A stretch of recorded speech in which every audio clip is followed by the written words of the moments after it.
Example देते हैं ना आपको। एक व्हील है आपके पास, बड़ा व्हील है, ठीक है, एक छोटा व्हील है। आपके पास दो व्हील है, एक बड़ा व्हील है और एक छोटा व्हील है। अब बड़े व्हील का रेडियस भी ज्यादा है, मास भी ज्यादा है, छोटे व्हील का रेडियस भी कम है और मास भी कम।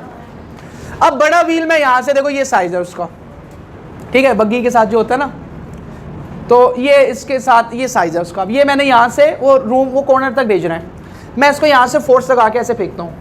अब ये वहां तक जा रहा है, कितनी दफा रोटेट कर लेगा वो दीवार तक जाते हुए? यहां से वहां तक जाते हुए कितनी को दफा रोटेट कर लेगा? 4 से 5 दफा रोटेट करेगा, ऐसी ना, क्योंकि साइज बड़ा है, डिस्टेंस ज्यादा कवर करेगा। अब एक छोटा व्हील है भाई, ये साइज ले लेते हैं, ठीक है जी। अब ये छोटा व्हील है, यहां से मैं इसको यूं फेंकता हूं। अब ये वहां तक जाते हुए कितनी दफा रोटेट कर लेगा?